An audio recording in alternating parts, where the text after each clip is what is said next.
you can't live your life based on like what other people are gonna think, how other people are gonna feel, because at the end of the day, it's you, it's your life. Right. So it's gonna make you happy. And we do have some breaking news that we want to bring to you. It was being reported by TMZ and now Fox News. We are learning that Jay-Z is accused of a 13-year-old girl. That is new in the Diddy lawsuit. Beyoncé has never been known for loud defenses. Her power has always shown up differently, through timing, restraint, strategic distance, and carefully chosen moves. History suggests that approach works. She rarely plays publicly, and she almost never plays to lose. Then came the official response. Jay-Z issued a public denial of the allegation connected to the lawsuit. His attorneys described the claims as untrue and harmful, emphasizing that the case is still active and that no court has reached any conclusions. But that response only raises a question most people avoid asking. What happens after the spotlight shifts? Diddy is now incarcerated, but the infrastructure around him didn't vanish the moment the cell door closed. Systems like that don't collapse overnight. They survive through habits, relationships, and silence built over years. And now, scrutiny is widening. Jay-Z finds himself pulled into that expanding circle. Legal pressure is increasing. Civil cases continue to surface. Investigations appear to be broadening. And with each passing week, another familiar name gets dragged into the conversation. So while attention stays fixed on Beyoncé's next move and speculation swirls around who knew what, the larger issue hasn't changed. The real story isn't about one individual falling. It's about what remains standing when the music stops, and whether the system that allowed it all to function is finally being forced into the light. Just remember that you're the prize at all times. Boom. Best advice. It's the real takeaway. This was never just about a single name or a single fall from grace. It's about an industry that spent decades shielding power, rewarding silence, and treating influence like a form of currency. If Lori Harvey was allegedly only one element within that ecosystem, then the bigger question becomes unavoidable. Who else was pulled into it, willingly or otherwise? Because one thing is undeniable now. The illusion has cracked. The celebration is finished, and what comes next won't be glamorous. The reckoning will be harsh, messy, and public, and that's where the conversation has to go next. The parties, the all-white gatherings, the exclusive after-hours scenes, the stories that were once dismissed as exaggeration or fantasy. Because looking back now, those stories don't sound exaggerated at all. Are you serious? Are you kidding me? Yeah, he said. Are you kidding me? He said that he confronted you about it before, and then even and after he that, still ain't said. Always present were the heavy hitters: Jay-Z, Beyoncé, Usher, the names that defined the room.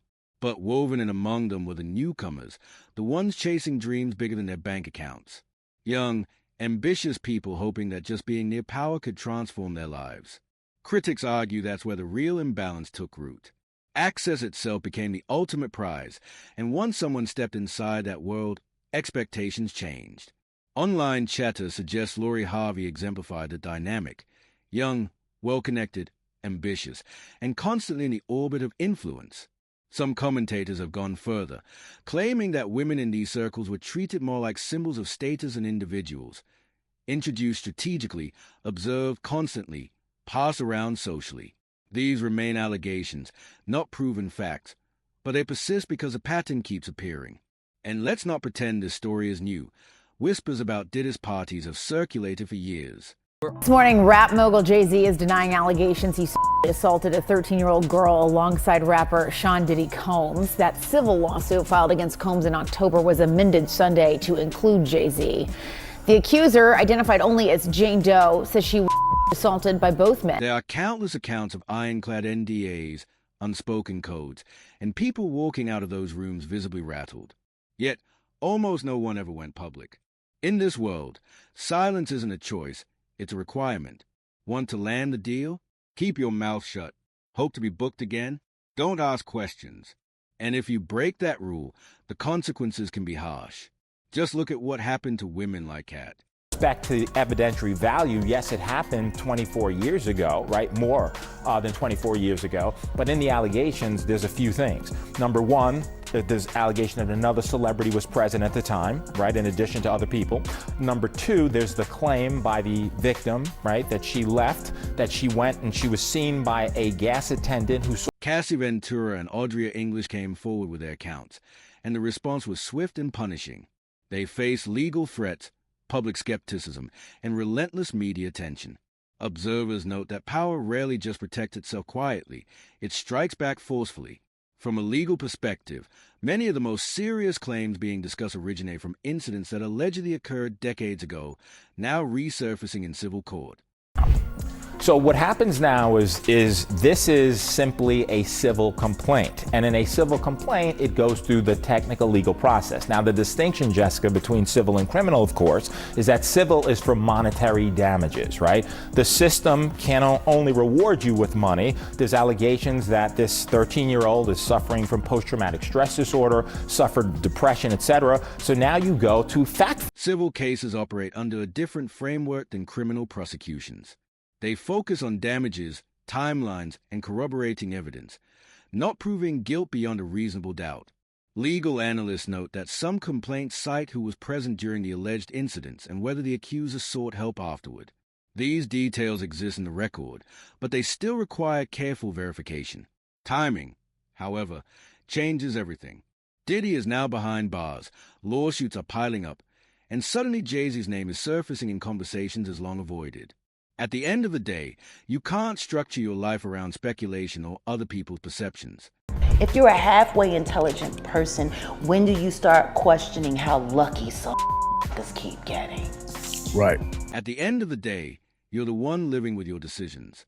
But when the stakes involve the extremely powerful, those decisions rarely exist in isolation. The latest developments sent shockwaves through both traditional and online media. Major outlets, including TMZ and later Fox News, reported that Jay-Z has been added to an amended civil lawsuit connected to Sean Diddy Combs. The filing contains serious allegations, all of which Jay-Z has strongly denied. The accuser, identified only as Jane Doe, alleges misconduct tied to events from years past. Legal teams on both sides are now actively responding. Meanwhile, beyond the court filings, the internet has turned its attention to anyone connected to the circle. That includes Lori Harvey, a name once dismissed as just another celebrity gossip item. According to industry chatter and online speculation, her involvement with Diddy went deeper than casual interaction. Some claim she was a frequent presence, not merely a passing acquaintance.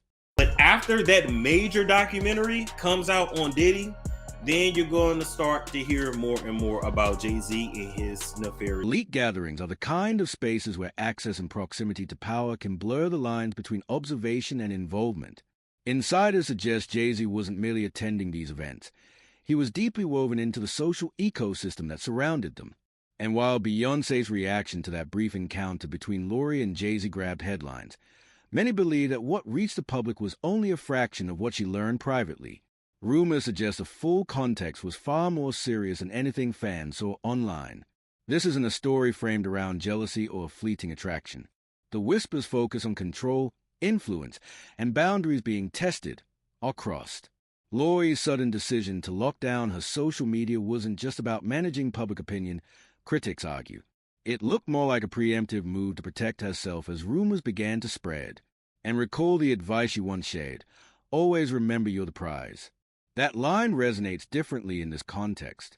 Now, let's go back to that brunch everyone talks about. The official story says Lori happened to be there, caught Jay-Z's attention, and the internet exploded.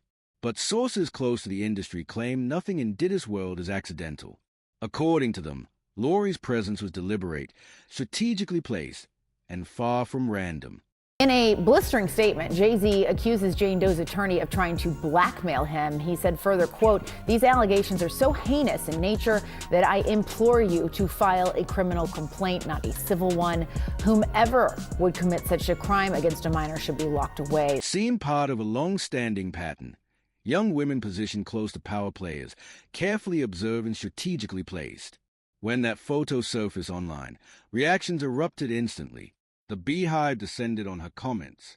Emojis flooded her page. And almost overnight, Lori went silent.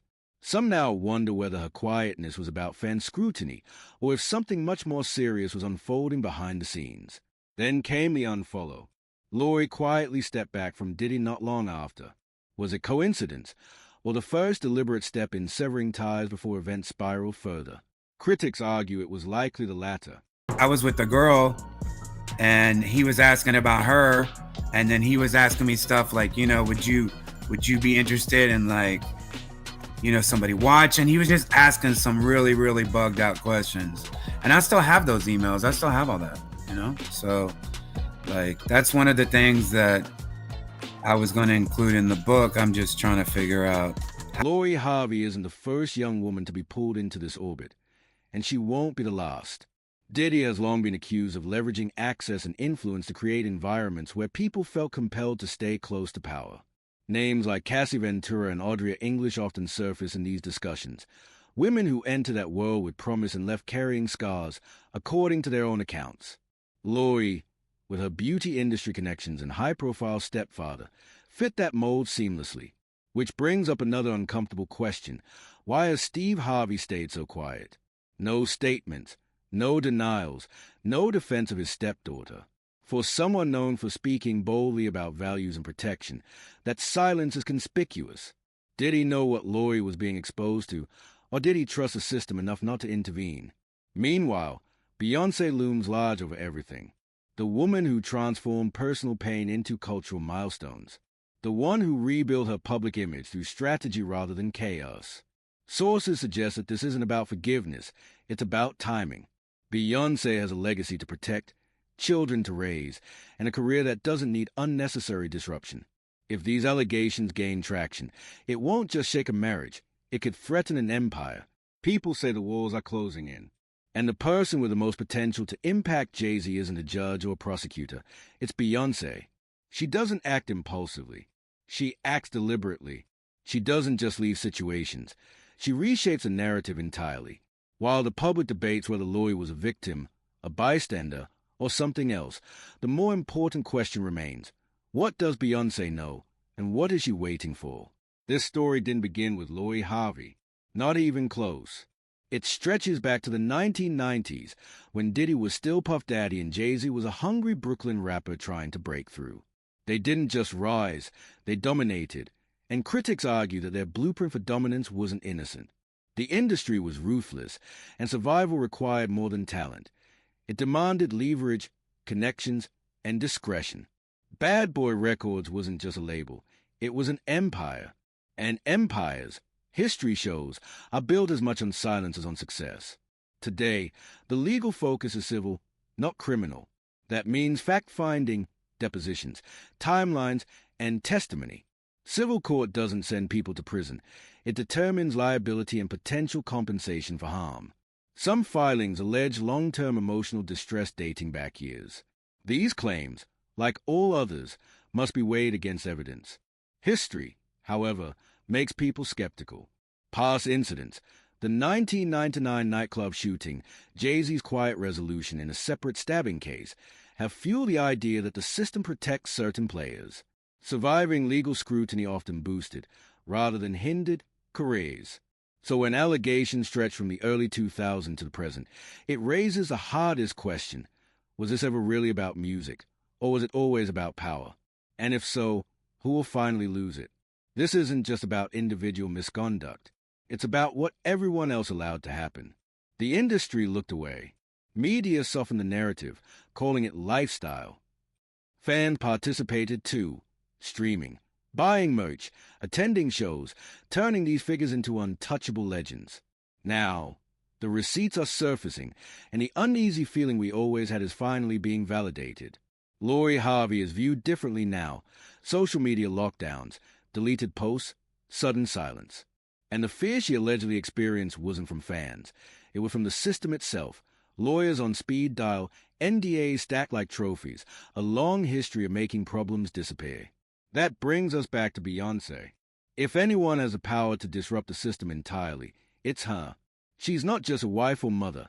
She's a billionaire, a brand, a cultural force. While the public debates Lori's role, Beyoncé is calculating. If Jay-Z's name remains tied to lawsuits, insiders believe she has already mapped every possible outcome. And when she acts, it won't be messy, it will be precise. The story goes back further, early 2000s, when the music industry thrived on smoke, mirrors, and backroom deals. Civil lawsuits now allege misconduct from that era, including exposing young people to inappropriate environments, substance misuse, and abuse of power. Those accused deny the claims, which remain unproven, but the volume of allegations has forced public attention. Jay-Z has publicly denied involvement in amended filings, calling them false and harmful, and emphasizing that any crimes involving minors should be addressed criminally, not civilly. Meanwhile, infamous white parties and exclusive gatherings once marketed as elite social events are now scrutinized. Multiple lawsuits claim these environments involve manipulation, coercion, and intimidation, with attendees encouraged to stay silent afterward. Former stars, like Usher, have spoken about exposure to adult lifestyles at a young age while in Diddy's orbit. Even Justin Bieber's early experiences are being reevaluated. Reality TV moments and celebrity anecdotes are now being interpreted under a harsher lens. Then came the FBI raids. Authorities seized items raising serious questions. What hasn't been disclosed is as important as what was made public. And the biggest question remains, if that's what was found, what else is still protected? Today, Diddy is in custody. Jay-Z's legal team is defending him, but the system persists. Lori Harvey's post may be gone. Steve Harvey remains silent, and Beyoncé is watching everything. This isn't just about love or marriage. It's about legacy, family, and influence. This isn't celebrity gossip. It's about an industry that treated people like currency, where silence was survival and power dictated truth. That power is shifting. One giant has fallen, others are exposed, but the parties continue, cameras still flash, and smiles still sell. The real question isn't who knew, it's who's next. If Lori Harvey was just one name on a long list, then who will walk into that VIP section tonight? This chapter may be closing, but the story isn't over. Lawsuits are ongoing. Investigations continue. And when Beyoncé decides to act, the impact will be felt worldwide. So ask yourself, what is she waiting for? And who is truly afraid of her knowing everything? Because in this game, the most dangerous thing isn't the lie, it's the truth.